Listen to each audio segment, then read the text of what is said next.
Raghima antum. Raghimaan, celaka, celaka, celaka. Seorang ditanya oleh sahabat, "Man ya Rasulullah?" Siapa itu ya Rasulullah? Maka dijawab oleh Rasulullah sallallahu alaihi wasallam, "Man adraka walidayhi inda al-kibar ahaduhuma aw kilayhima thumma lam yudkhil jannah." Celaka bagi seseorang yang memperoleh kedua orang tuanya ketika mereka dalam keadaan tua, atau salah satu dari mereka berdua, akan tapi tidak membuat anak tersebut masuk surga. Celaka seorang anak yang mendapatkan kedua orang tuanya kemudian dia tidak mendapatkan surga karena orang tuanya tersebut.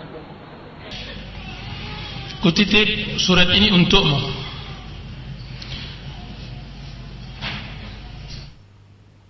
Yaitu seorang ibu menuliskan suratnya kepada anaknya yang telah dewasa, yang telah membangun rumah tangga, yang telah mendapatkan pendamping hidup, yang telah merasakan kehidupan yang baru. Seorang ibu tersebut menuliskan suratnya dengan air matanya, dengan hatinya, kemudian dia titipkan kepada anaknya. Apa kata ibu tersebut? Dia mengatakan, "Untuk anakku yang kusayangi di bumi Allah Ta'ala, segala puji ibu panjatkan kehadirat Allah Ta'ala yang telah memudahkan ibu untuk beribadah kepadanya. Salawat serta salam ibu sampaikan kepada Nabi Muhammad sallallahu alaihi wasallam, keluarga dan para sahabatnya. Wahai anakku, surat ini datang dari ibumu yang selalu dirundung sengsara.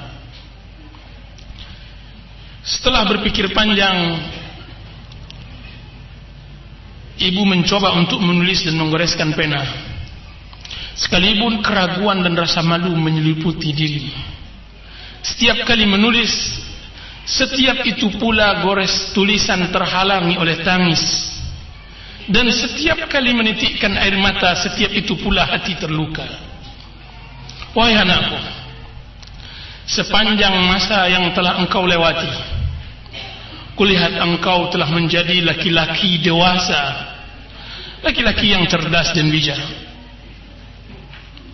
Karenanya engkau pantas membaca tulisan ini, sekalipun nantinya engkau akan remas kertas ini lalu engkau robek, sebagaimana sebelumnya engkau telah remas hati ibu dan telah engkau robek pula perasaannya.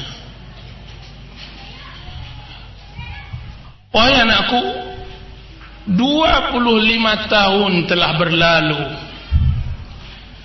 dan tahun-tahun itu merupakan tahun kebahagiaan dalam kehidupanku. Suatu ketika dokter datang menyampaikan tentang kehamilanku, dan semua ibu sangat mengetahui arti kalimat tersebut. Bercampur rasa gembira dan bahagia dalam diri ini, sebagaimana ia adalah awal mula dari perubahan fisik dan emosi ibu. Semenjak kabar gembira tersebut, aku membawamu 9 bulan tidur, berdiri, makan, dan bernapas dalam kesulitan. Akan tetapi itu semua tidak mengurangi cinta dan kasih sayangku kepadamu. Bahkan ia tumbuh bersama berjalannya waktu. Aku mengandungmu, wahai anakku, pada kondisi lemah di atas lemah. Bersamaan dengan itu aku begitu gembira tatkala merasakan melihat terjangan kakimu atau balikan badanmu di perutku. Aku merasa puas setiap aku menimbang diriku, karena semakin hari semakin bertambah berat perutku. Berarti dengan begitu engkau sehat walafiat di dalam rahimku, anakku.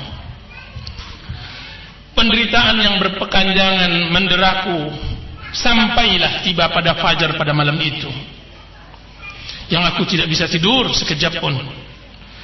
Aku merasakan sakit yang tidak tertahankan dan rasa takut yang tidak bisa dilukiskan. Sakit itu berlanjut sehingga membuatku tidak lagi dapat menangis. Sebanyak itu pula aku melihat kematian di hadapanku. Hingga tibalah waktunya engkau keluar ke dunia, engkau lahir. Bercampur air mata kebahagiaanku dengan air mata tangismu. Ketika dia lahir, ketika engkau lahir, menetes air mataku. Mata bahagia, air mata bahagia. Dengan itu semua sirna keletihan dan kesedihan. Hilang semua sakit dan penderitaan. Bahkan kasihku kepadamu semakin bertambah. Dengan bertambah kuatnya sakit, aku raih dirimu sebelum aku meraih minuman. Aku peluk cium dirimu sebelum meneguk satu tetes air yang ada di kerongkonganku. Wahai anakku, telah berlalu tahun dari usiamu. Aku membawamu dengan hatiku, memandikanmu dengan kedua tangan kasih sayangku. Saripati hidupku kuberikan kepadamu. Aku tidak tidur demi tidurmu, berletih demi kebahagiaanmu. Harapanku pada setiap harinya agar aku selalu melihat senyumanmu. Kebahagiaanku setiap saat adalah permintaanmu agar aku berbuat sesuatu untukmu. Kebahagiaanku setiap saat adalah setiap permintaanmu yang aku akan bisa berbuat untukmu. Itulah kebahagiaanku. Lalu berlalulah waktu. Hari berganti hari, bulan berganti bulan, tahun berganti tahun. Selama itu pula aku setia menjadi pelayanmu yang tidak pernah lalai, menjadi dayangmu yang tidak pernah berhenti, menjadi pekerjamu yang tidak pernah lelah, mendoakan selalu kebaikan dan taufik untukmu. Aku selalu memperhatikan dirimu hari demi hari hingga engkau menjadi dewasa. Badanmu yang tegap, ototmu yang kekar, kumis dan jambang tipis telah menghiasi wajahmu, telah menambah ketampananmu, wahai anakku. Tatkala itu aku mulai melirik. Tatkala itu hadirat, aku mulai melirik ke kiri dan ke kanan demi mencari pasangan hidupmu. Semakin dekat hari perkawinanmu, semakin dekat pula hari kepergianmu. Semakin dekat hari perkawinanmu anakku, semakin dekat pula hari kepergianmu. Tatkala itu hatiku serasa teriris-iris. Air mataku mengalir. Entah apa rasanya hati ini. Bahagia telah bercampur dengan duka, tangis telah bercampur pula dengan tawa. Bahagia karena engkau mendapatkan pasangan, karena engkau telah mendapatkan jodoh, engkau telah mendapatkan pendamping hidup. Sedangkan sedih karena engkau adalah pelipur hatiku yang akan berpisah sebentar lagi dari diriku. Waktu pun berlalu seakan-akan aku menyeretnya dengan berat. Kiranya setelah perkawinan itu aku tidak lagi mengenal dirimu. Setelah perkawinanmu itu aku tidak lagi mengenal dirimu. Senyummu yang selama ini menjadi pelipur duka dan kesedihanku sekarang telah sirna bagaikan matahari yang ditutupi oleh kegelapan malam. Tawamu yang selama ini kujadikan buluh perindu sekarang telah tenggelam seperti batu yang dijatuhkan ke dalam kolam yang hening dengan dedaunan yang keguguran. Aku benar-benar tidak mengenalmu lagi karena engkau telah melupakanku dan melupakan aku. Aku benar tidak mengenalmu lagi, wahai anakku, karena engkau telah melupakanku dan melupakan aku. Terasa lama hari-hari yang kelewati hanya untuk ingin melihat rupamu. Jadi ibu ini mulai merasakan kesepian setelah menikah anaknya. Detik demi detik ku hitung demi mendengar suaramu. Akan tetapi penantian kerusakan sangat panjang. Aku selalu berdiri di pintu hanya untuk melihat dan menanti kedatanganmu. Setiap kali berdiri di pintu aku menyangka bahwa engkaulah orang yang datang itu. Setiap kali telepon berdering aku merasa bahwa engkau yang akan menelponku. Setiap suara kendaraan yang lewat aku merasa bahwa engkaulah yang datang. Akan tetapi semua tidak ada. Penantianku sia-sia dan harapanku hancur berkeping. Yang ada hanya keputusasaan, yang tersisa hanya kesedihan dari semua. Yang tersisa hanya kesedihan dari semua keletihan yang selama ini kurasakan. Sambil menangisi diri dan nasib yang memang telah ditakdirkan olehnya. Anakku, ibumu tidaklah meminta banyak. Ia tidaklah menagih kepadamu yang bukan-bukan. Yang ibu pinta kepadamu, jadikan ibumu sebagai sahabat dalam kehidupanmu. Jadikanlah ibumu yang malang ini sebagai pembantu di rumahmu, agar bisa juga aku bisa menatap wajahmu, agar ibu teringat pula dengan hari-hari bahagia masa kecilmu. Dan ibu memohon kepadamu, nak, janganlah engkau pasang jerat permusuhan denganku. Janganlah engkau pasang jerat permusuhan dengan ibumu. Jangan engkau buang wajahmu ketika ibu hendak memandang wajahmu. Yang ibu tagih kepadamu, jadikanlah rumah ibumu salah satu tempat persinggahanmu, agar engkau dapat sekali-kali singgah ke sana sekalipun hanya 1 detik. Jangan jadikan ia sebagai tempat sampah yang tidak pernah engkau kunjungi, atau sekiranya terpaksa engkau datang sambil engkau tutup hidungmu dan engkau pun berlalu pergi. Anakku, telah bungkuk pula punggungku, bergemetar tanganku, karena badanku telah dimakan oleh usia dan telah digerogoti oleh penyakit. Berdirinya seharusnya telah dipapah, duduk pun seharusnya dibopong. Akan tetapi yang tidak pernah sirna, anakku, adalah cintaku kepadamu. Masih seperti dulu, masih seperti lautan yang tidak pernah kering, masih seperti angin yang tidak pernah berhenti. Sekiranya engkau dimuliakan 1 hari saja oleh seseorang, sekiranya engkau dimuliakan 1 hari saja oleh seseorang, niscaya engkau akan balas kebaikan dengan kebaikan. Sedangkan ibumu, mana balas budimu?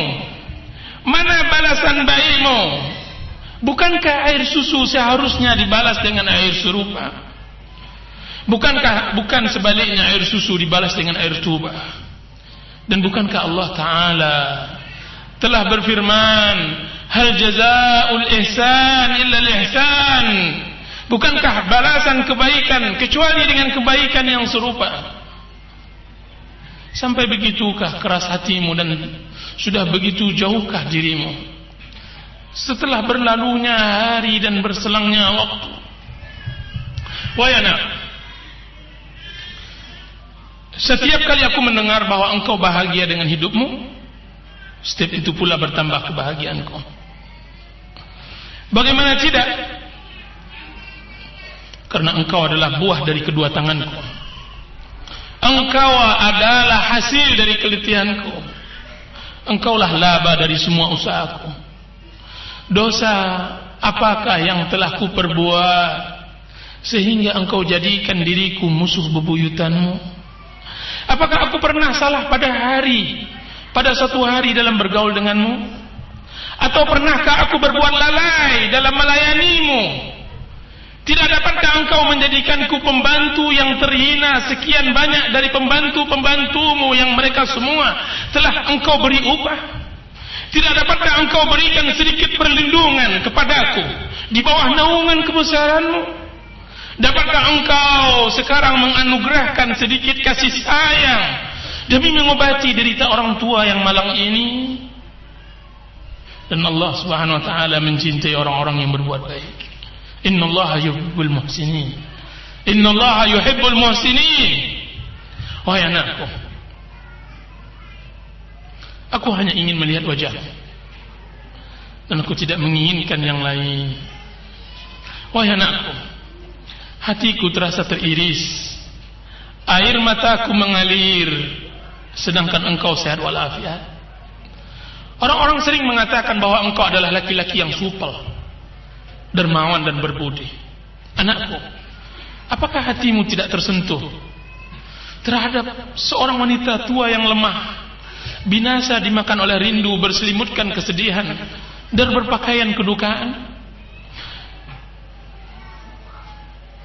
Berselimutkan kesedihan dan berpakaian kedukaan. Tidakkah hatimu tersentuh terhadap seorang wanita tua yang lemah, binasa dimakan oleh rindu, berselimutkan kesedihan dan berpakaian kedukaan? Kenapa? Tahukah engkau itu? Karena engkau telah berhasil mengalirkan air matanya, karena engkau telah membalasnya dengan luka di hatinya, karena engkau telah pandai menikam dirinya dengan belati durhakamu, tepat menghunjam jantungnya, karena engkau telah berhasil pula memutuskan tali silaturahim, karena engkau telah berhasil pula memutuskan tali silaturahim. Wahai anakku, ibumu inilah sebenarnya pintu surga, maka titilah jembatan itu menujunya. Lewatilah jalannya dengan senyuman yang manis, pemaafan dan balas budi yang baik. Semoga aku bertemu denganmu di sana dengan kasih sayang Allah Ta'ala, sebagaimana di dalam hadis, al-walidu awsatu abwabil jannah, fa in syi'ta fa'adhi' dzalikal bab aw ihfazhu. Orang tua adalah pintu surga yang di tengah. Sekiranya engkau mau, sia-siakanlah pintu itu atau jagalah. Hadis dikeluarkan oleh Imam Ahmad. Anakku, aku mengenalmu sejak dahulunya, semenjak engkau telah beranjak dewasa, bahwa engkau sangat tamak dengan pahala. Aku tahu bahwa engkau sangat tamak dengan pahala. Engkau selalu bercerita tentang keutamaan berjamaah. Engkau selalu bercerita terhadapku tentang keutamaan saf pertama di dalam salat berjamaah. Engkau selalu mengukakan tentang infak, tentang bersedekah. Akan tapi satu hadis yang kau lupakan, nak. Satu hadis yang kau lupakan, satu keutamaan besar yang kau telah lalaikan, yaitu bahwa Nabi sallallahu alaihi wasallam telah bersabda, sebagaimana yang diriwayatkan oleh Abdullah bin Mas'ud, qal sa'altu Rasulullah sallallahu alaihi wasallam faqult ya Rasulullah ayyul a'mali afdal? Qala as-salatu limiqatiha. Qultu thumma madha ya Rasulullah? Qala birrul walidain. Qultu thumma madha ya Rasulullah? Qala al-jihadu fi sabilillah. Al-jihadu fi sabilillah. Thumma sakata anni Rasulullah sallallahu alaihi wasallam. Walau istazadtuhu lazadani. Muttafaqun alaih. Dari Abdullah bin Mas'ud radhiyallahu anhu berkata, aku bertanya kepada Rasulullah sallallahu alaihi wasallam, wahai Rasulullah, amal apa yang paling mulia? Beliau berkata, salat pada waktunya. Aku berkata, kemudian apa ya Rasulullah? Beliau berkata, berbakti kepada kedua orang tua.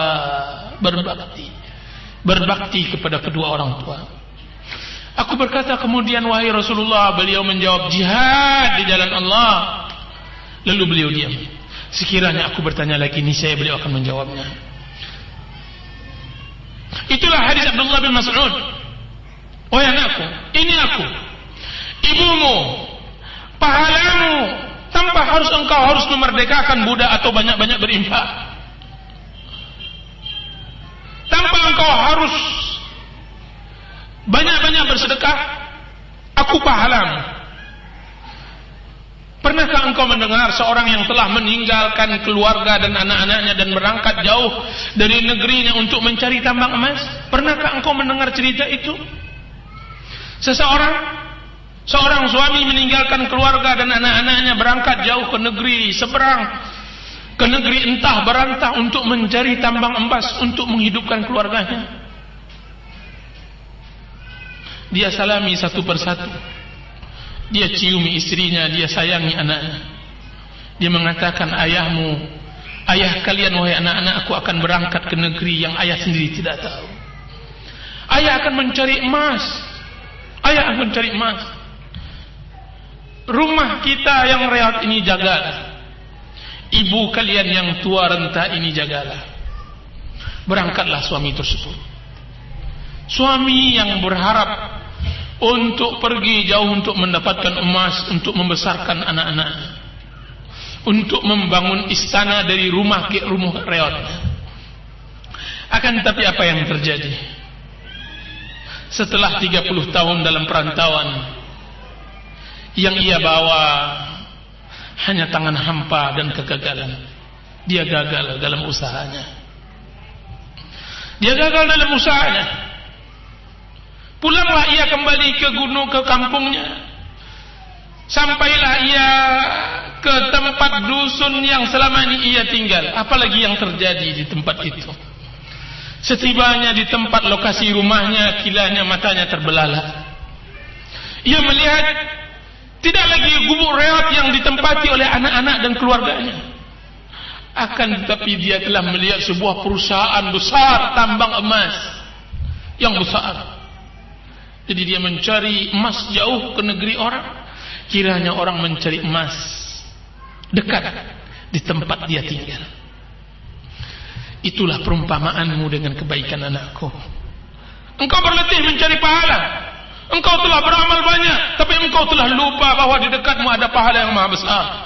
Di sampingmu ada orang yang dapat menghalangi atau mempercepat amal.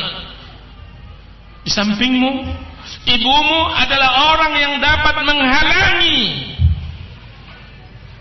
menghalangimu untuk masuk surga atau mempercepat amalmu. Bukankah ridhaku adalah keridhaan Allah? Dan bukankah murkaku adalah kemurkaan Allah juga, wahai anakku? Anakku, aku takutkan engkaulah yang dimaksudkan oleh Nabi Muhammad sallallahu alaihi wasallam. Engkau yang dimaksudkan oleh Rasulullah sallallahu alaihi wasallam di dalam hadisnya, raghima ampo, celaka anak, celaka seseorang. Man ya Rasulullah? Siapa ya Rasulullah? Man adraka walidayhi indal kibar ahaduhuma aw kilayhuma thumma lam yadkhul jannah. Celaka seseorang, celaka seorang anak. Siapa ya Rasulullah? Siapa mereka orang yang celaka tersebut, yang sengsara tersebut, yang merugi tersebut? Siapa mereka? Seorang yang mendapatkan kedua orang tuanya, satu atau keduanya, akan tetapi tidak membuat dia masuk surga. Celaka seorang anak mendapatkan kedua orang tuanya, hidup bersamanya, berteman dengannya, melihat wajahnya, akan tapi tidak memasukkan dia ke surga. Hadis dikeluarkan oleh Imam Muslim. Anakku, aku tidak akan angkat keluhan ini ke langit. Aku tidak akan kadukan duka ini kepada Allah. Karena sekiranya keluhan ini, jika seandainya telah membumbung, menembus awan, melewati pintu-pintu langit, maka akan menimpamu kebinasaan dan kesengsaraan yang tidak ada obatnya dan tidak ada tabib yang dapat menyembuhkannya. Aku tidak akan melakukannya, wahai anakku.